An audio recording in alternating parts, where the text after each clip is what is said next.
Hello दोस्तों, तो आज के इस वीडियो में हम बहुत ही खास तरह के हिंदी वाक्यों को अंग्रेजी में ट्रांसलेट करना सीखने वाले हैं। जैसे कि सबसे पहला वाक्य आपको यहां पर दिख रहा होगा।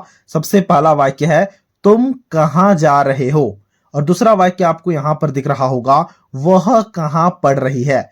तो इस तरह के वाक्यों को हम कैसे अंग्रेजी में ट्रांसलेट करेंगे वही हम इस वीडियो में सीखने वाले हैं। तो ये वीडियो बहुत ही मजेदार वीडियो होने वाला दोस्तों, इसीलिए इस वीडियो को एक लाइक जरूर कर देना, और कुछ इसी प्रकार के वीडियोस को देखने के लिए आप हमारे चैनल को भी सब्सक्राइब कर सकते हो। अब देखो यहां पर वाक्य में हमारे पास में कहां शब्द का प्रयोग किया गया है, और कहां शब्द के साथ साथ में रहे हो, रही है, रहे हैं का प्रयोग किया गया है। तो जब भी इस तरह का वाक्य आ जाए ना, तो उसको ट्रांसलेट करने का एक खास तरीका है, उसे मैंने यहां पर लिख रखा है, जरा ध्यान से देखो। देखो उसके लिए हम कहां के लिए लिखेंगे वेयर, फिर हम इज, एम या फिर आर का प्रयोग करेंगे जो हेल्पिंग वर्ब होगा। फिर हम सब्जेक्ट लिखेंगे, सब्जेक्ट मतलब ही, सी, दे जो भी आएगा। फिर वर्ब को लिखेंगे और उसके साथ में आईएनजी लगा देंगे, और लास्ट में एक क्वेश्चन मार्क दे देंगे। तो हमारा इस तरह के वाक्यों का ट्रांसलेशन हो जाएगा। मैं फिर से बताता हूं, कहां के लिए सबसे पहले वेयर लिखेंगे, फिर इज या फिर एम या फिर आर लिखेंगे, फिर सब्जेक्ट को लिखेंगे, फिर वर्ब को लिखने के बाद आईएनजी लगा देंगे। अब आपके मन में एक सवाल होगा कि हम इज, एम और आर कहां कहां लगाएंगे, कहां इज लगेगा, कहां एम लगेगा, कहां आर लगेगा। उसके लिए भी मैंने यहां पर शॉर्ट नोट्स लिख रखा है, जरा ध्यान से देखना। देखो अगर कभी भी मैं यानी कि आई आ जाए तो आई के साथ हम हमेशा एम शब्द का प्रयोग करेंगे। अगर ही, सी या फिर किसी व्यक्ति विशेष का नाम आ जाए, जैसे कि यहां पर राहुल लिखा गया है, या फिर दिस, दैट या फिर इट आ जाए, तो हम हमेशा इज शब्द का प्रयोग करेंगे। और अगर कभी भी यू, वी या फिर दे आ जाए तो हम हमेशा आर शब्द का प्रयोग करेंगे। ठीक है, यह है इज, एम और आर को लिखने का ट्रिक। अब हम ट्रांसलेशन करेंगे तो सारी चीजें अच्छे से क्लियर हो जाएंगी। तो ट्रांसलेशन का फॉर्मूला क्या है? फॉर्मूला है कहां के लिए सबसे पहले हम वेयर लिखेंगे। तो देखो यहां पर है तुम कहां जा रहे हो, कहां लिखा गया है, तो इसके लिए सबसे पहले हम वेयर लिखेंगे। ठीक है, तो हमने यहां पर वेयर लिखा। अब बताओ यहां पर सब्जेक्ट क्या है? सब्जेक्ट देखो तुम है, यानी कि तुम के बारे में बात किया जा रहा है। तुम यानी कि इसका अंग्रेजी मीनिंग होता है यू। यू के साथ में क्या लगता है? इज, एम या फिर आर। अभी अभी मैंने आपसे कहा कि यू के साथ में हमेशा आर शब्द का प्रयोग होगा, तो हम यहां पर आर लिखेंगे, क्योंकि जो हमारा फॉर्मूला है वो क्या बोलता है? देखो वेयर लिखो, फिर इज, एम या फिर आर लिखो, फिर सब्जेक्ट लिखो, फिर वर्ब को लिखो, फिर आईएनजी लगाओ। तो हम यहां पर क्या करेंगे? वेयर के बाद में यहां पर आर लिखेंगे। ठीक है, फिर सब्जेक्ट क्या है? तुम है। तुम का अंग्रेजी मीनिंग क्या होता है? यू, तो हमने यहां पर यू लिखा।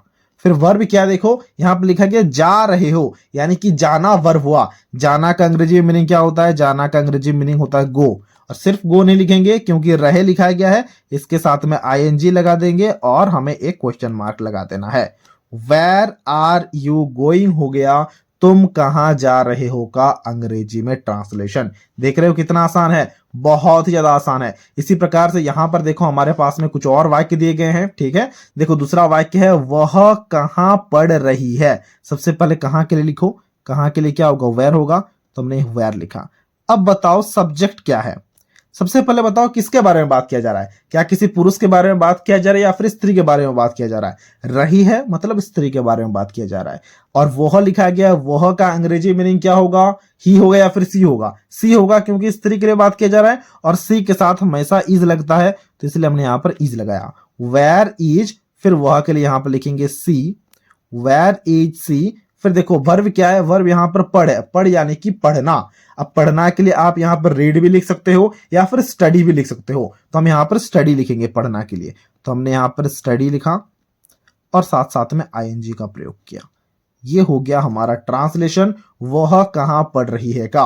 Where is she studying. ठीक है, इसी प्रकार से देखो तीसरा वाक्य हमारे पास में दिया गया है। तीसरा वाक्य में क्या दिया गया? देखो तीसरा वाक्य में दिया गया है वे लोग कहां टहल रहे हैं। सबसे पहले कहां के लिए लिखेंगे, कहां के लिए हमने यहां पर वेयर लिख दिया पहले ही। ठीक है, अब बताओ यहां पर सब्जेक्ट क्या है? सब्जेक्ट है वे लोग। वे लोग का अंग्रेजी में मीनिंग होता है दे, और दे के साथ में क्या लगता है? दे के साथ में लगता है आर, तो हम यहां पर आर लिखेंगे। वेयर आर, अब वे लोग के लिए यहां पर लिखेंगे दे, तो हमने यहां पर दे लिखा। Where are they. अब देखो वर्ब क्या है? वर्ब है टहल, यानी कि टहलना। टहलना का अंग्रेजी में मीनिंग होता है वॉक। तो हमने यहाँ पर वॉक लिखा। सिर्फ और सिर्फ वॉक से काम नहीं चलेगा, क्योंकि रहे हैं लिखा गया तो आईएनजी भी साथ में लगा दिया और क्वेश्चन मार्क लगा दिया। वेयर आर दे वॉकिंग हो गया, वे लोग कहाँ टहल रहे हैं का अंग्रेजी में अनुवाद। ठीक है, इसी प्रकार से देखो, अब किसी एक व्यक्ति के बारे में बात किया जा रहा है, व्यक्ति विशेष के बारे में बात किया जा रहा है। राहुल कहाँ सो रहा है, राहुल के बारे में बात किया जा रहा है। सबसे पहले कहाँ के लिए लिखते हैं यहाँ पर, तो सबसे पहले हमने यहाँ पर कहाँ के लिए लिखा, यहाँ पर वेयर। ठीक है, अब बताओ यहाँ पर सब्जेक्ट क्या है, सब्जेक्ट तो राहुल है, राहुल के साथ में क्या लगेगा, राहुल के साथ में इज लगेगा, तो हमने यहाँ पर इज लिखा। अब बताओ इज के बाद क्या लिखेंगे, ना राहुल लिखेंगे, क्योंकि राहुल का नाम दिया गया है तो नाम को लिख लेते हैं। ठीक है, वेयर इज राहुल।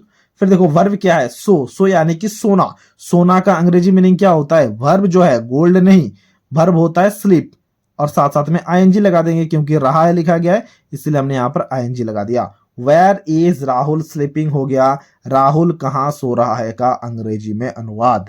इसी प्रकार से पांचवा वाक्य दिया गया है, वह कहाँ छुप रहा है। कहाँ के लिए सबसे पहले लिखेंगे, कहाँ के लिए क्या लिखेंगे ना, वेयर, तो हमने यहाँ पर वेयर लिख दिया। अब बताओ रहा है लिखा गया, यानी कि इस वह में कौन है, पुरुष है एक। ठीक है, तो पुरुष है तो सबसे पहले यहाँ पर इज लिखेंगे। अब यहाँ पर वह के लिए लिखेंगे ही, तो हमने ही लिखा। Where is he. अब देखो छुपना, छुपना का अंग्रेजी मीनिंग होता है हाइड, तो हमने यहाँ पर हाइड लिखा। अब बताओ यहाँ पर सिर्फ और सिर्फ हाइड नहीं होगा, हाइडिंग होगा, क्योंकि रहा है लिखा गया इसलिए यहाँ पर हमने हाइडिंग लिखा। वेयर इज ही हाइडिंग हो गया, वह कहाँ छुप रहा है का अंग्रेजी में अनुवाद। इसी प्रकार से अभी आपको छठे वाक्य को खुद से ट्रांसलेशन करना है और इसके ट्रांसलेशन को हमसे कमेंट बॉक्स में शेयर करना है। कहाँ के लिए सबसे पहले वेयर लिखना, फिर देखो मोहन दिया गया है इसलिए इज लिखना, फिर मोहन लिखना, फिर खाना। खाना का अंग्रेजी मीनिंग क्या होता है, खाना का अंग्रेजी में मीनिंग होता है ईट।